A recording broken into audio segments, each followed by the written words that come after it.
Well, I hope you are having a good day so far. My presentation is going to focus on the recent activities that we are doing in National Museum of Afghanistan, especially in regards for the preservation of cultural heritage. So the contents of the exhibition are documentation and rehousing of the collection, restoration and conservation works that we are doing, fight against illicit traffic of antiquity, public awareness, preservation of cultural heritage in provincial museums, and of course, the new building challenges and next steps. So I first start with this view of our very, very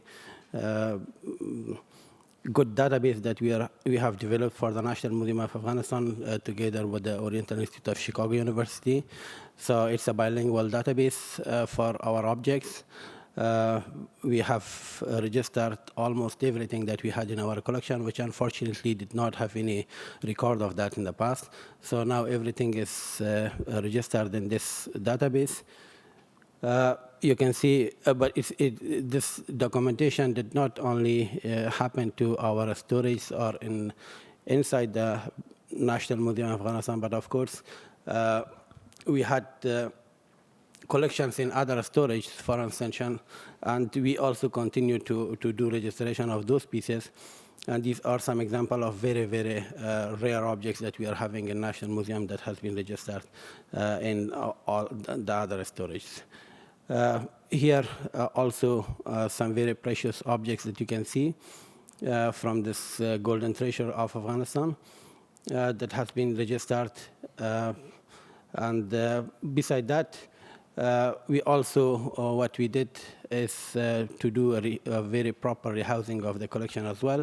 So previously, as you could see, and in this photo, unfortunately, the objects were not in very properly housed or stored.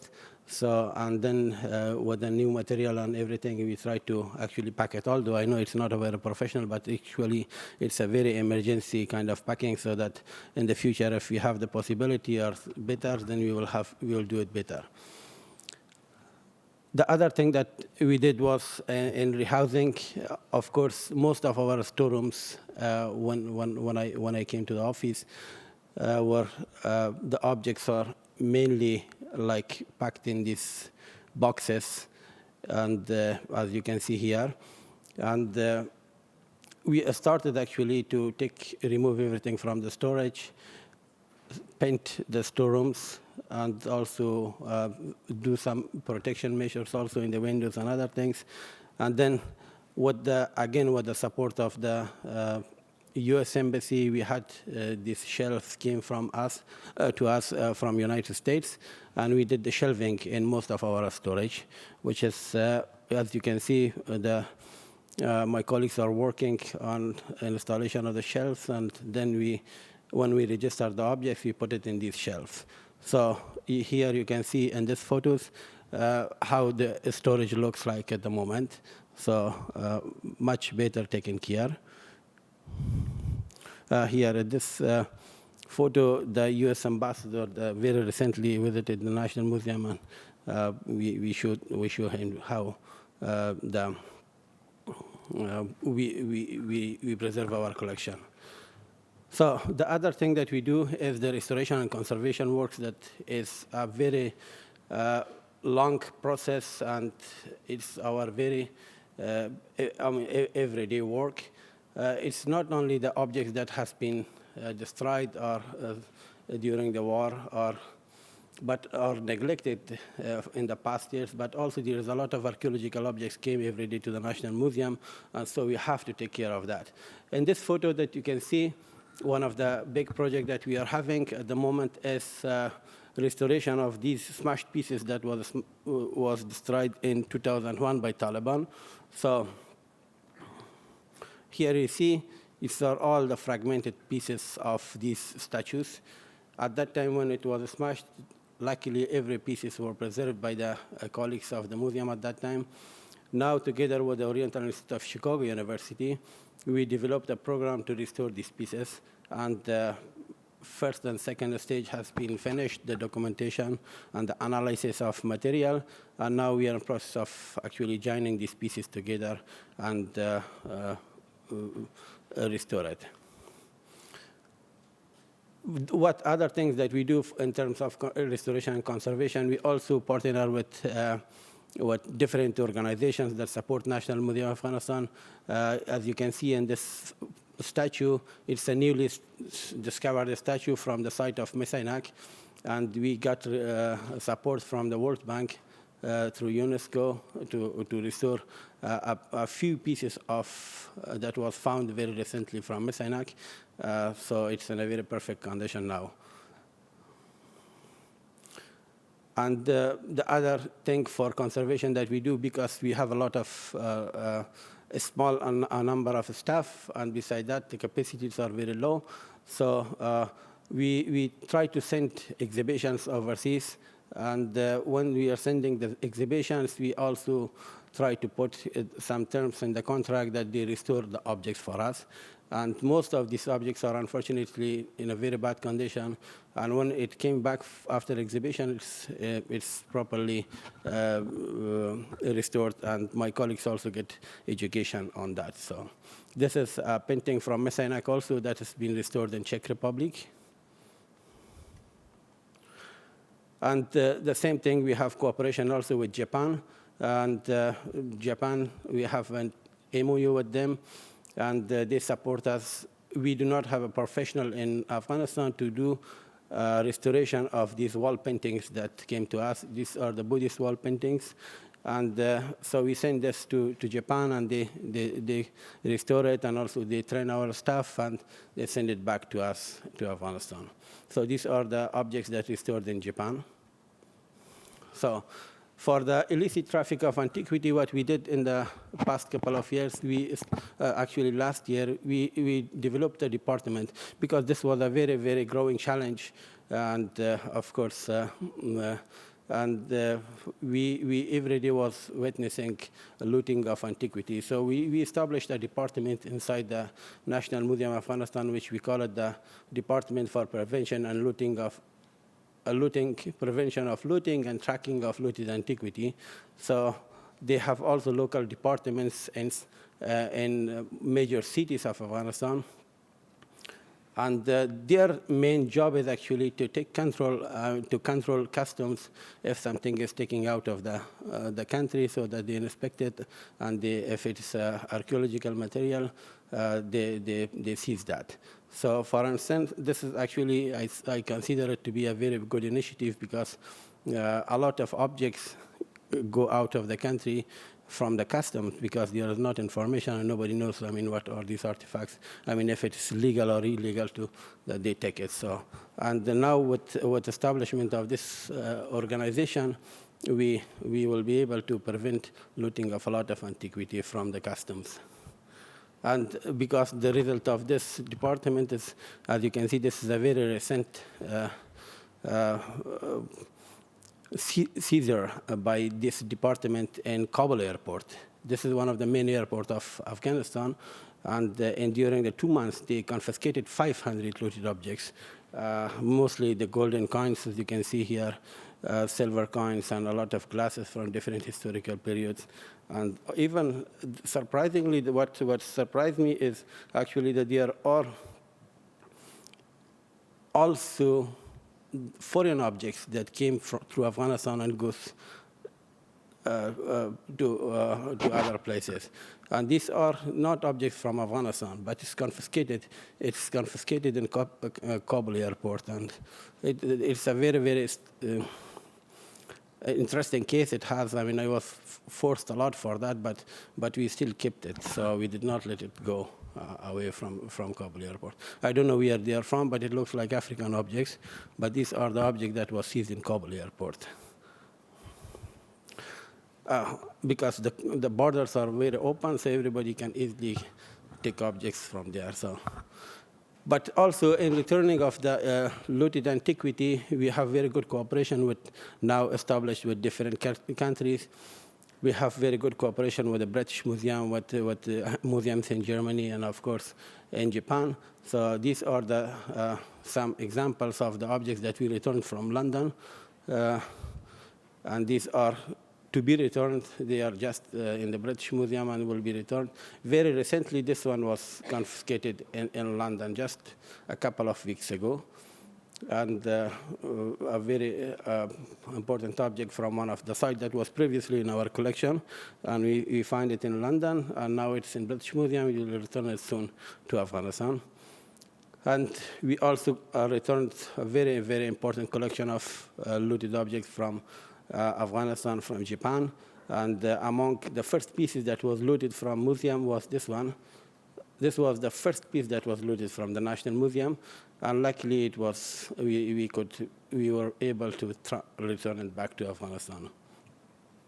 I was in Hong Kong. We had an exhibition of international, there is an exhibition of Afghanistan. It's called Afghanistan Treasures Exhibition. And it was on display in Hong Kong Museum of History. And when I was there for the opening of the exhibition, somebody had this object, which is also a very famous object of the National Museum. It's a fasting Buddha from the 3rd century. This is the only 3 or 4 of that in the world exists. So one was in the museum, and it was looted in 1993. And it was in Hong Kong, and the person who had it was able to give it back to us. So I returned it when I came back from Hong Kong after the opening. This is the object that we recently received from the Hamburg Museum, so from Germany. So you see that you have a very good cooperation with different countries to return our pieces. Public awareness. Unfortunately, as I said, the lack of information about history and culture of Afghanistan, about the cultural heritage of Afghanistan is very limited in Afghanistan. And that's why we developed a series of public awareness programs,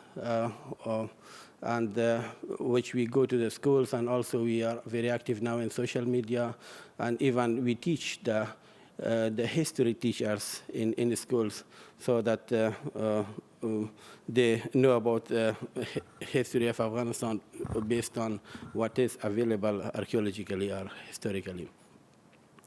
So one of these public awareness, we had this international exhibition of Afghanistan treasures. As you can see, in the past couple of years, it was in Japan, Korea, and China. And you see the number of people that stand to see this. And we never had exhibition of Afghanistan going to these places, and that's why it actually helped a lot to understand about the rich history of Afghanistan by these people. And we had another exhibition, also Asian art exhibition, which also was displayed together with other objects from the Asian countries in National Museum of China. And the other very important programs that we are having is also photo exhibitions of artifacts from National Museum in the schools, that my colleagues have a mobile exhibition of photos of different objects that can present our history. They go to schools and give information for the school students. And other program that we are having, we call it Mobile Museum. And in this program, we even developed, as you can see here, the replica of some of the objects. And also, again, together with my colleagues, they go to schools, not only in Kabul city, but also in the provinces, to present Afghanistan history and culture, and also National Museum of Afghanistan to them. And a lot of, actually, students have benefited from this program, as you can see here. Not only boys, but also girls. And they at the end of the program, they also go and see the objects and touch it, and they talk about it. So it's a very good program. This program is also developed together with the Oriental Institute of Chicago University, supported by the US Embassy. We also have these very educational posters that will remain in the schools, so that everybody, I mean, if they use it properly, hang it in the walls so everybody can benefit from it until very long time.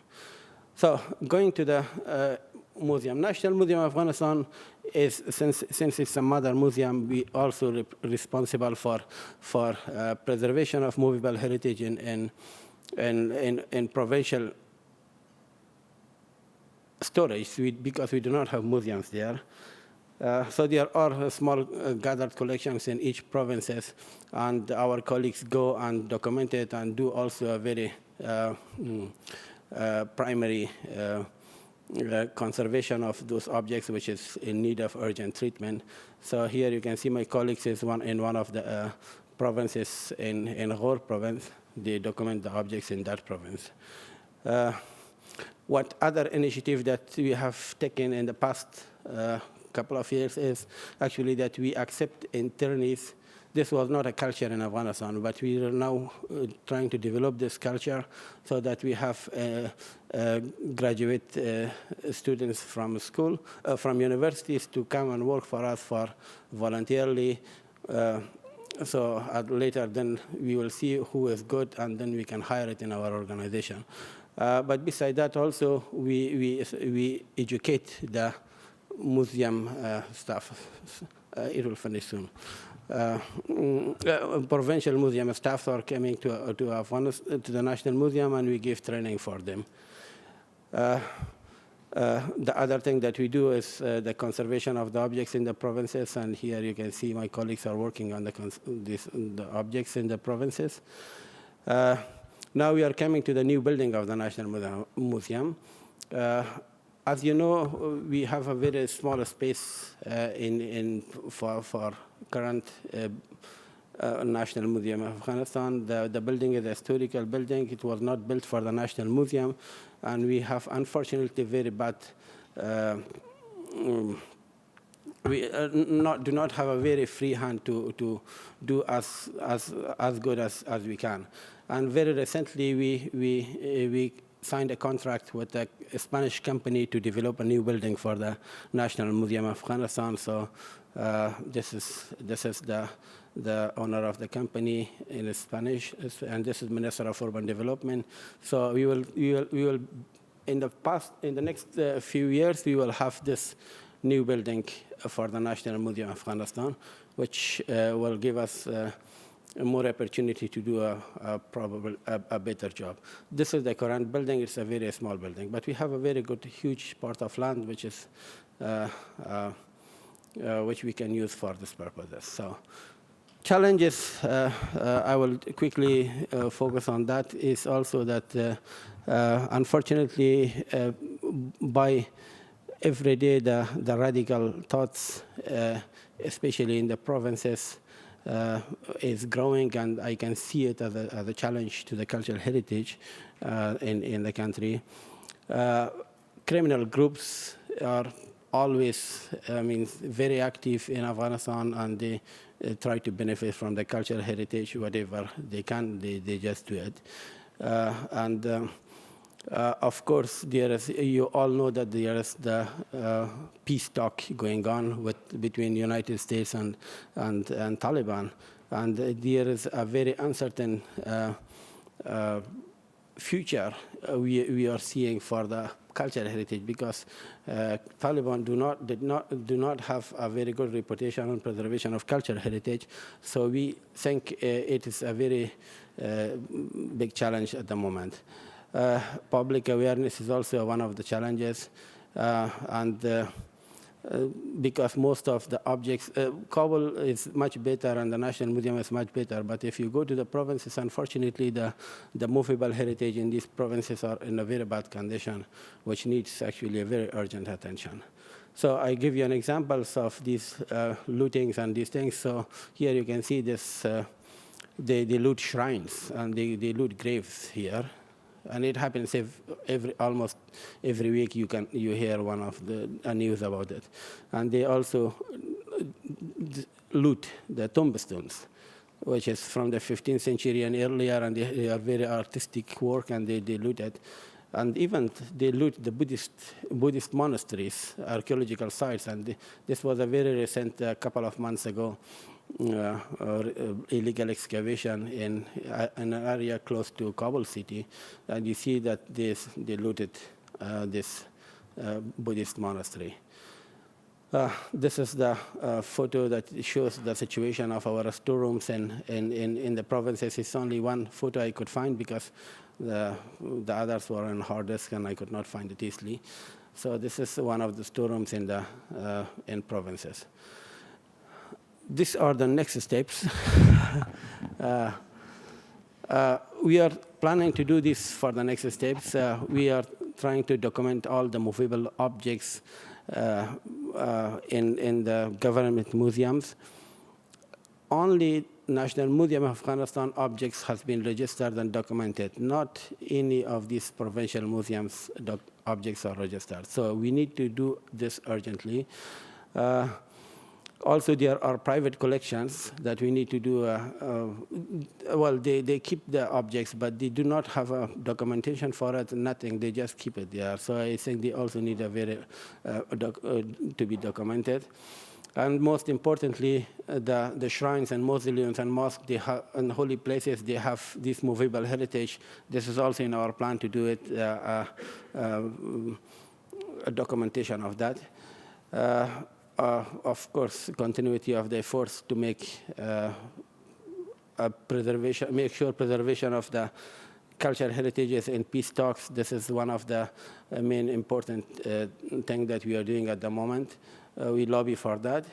The making shelters is also something important that we are considering. Continuity of the fight against illicit traffic of antiquity. We have been very successful in this regard, and we will be, I think, we will need to do more things. New building of the National Museum of Afghanistan, and of course public awareness. And one important thing that I really want to work on it is this, according to the 1954 convention, I want to include the National Museum of Afghanistan in list of special protection, and if I am successful. Thank you.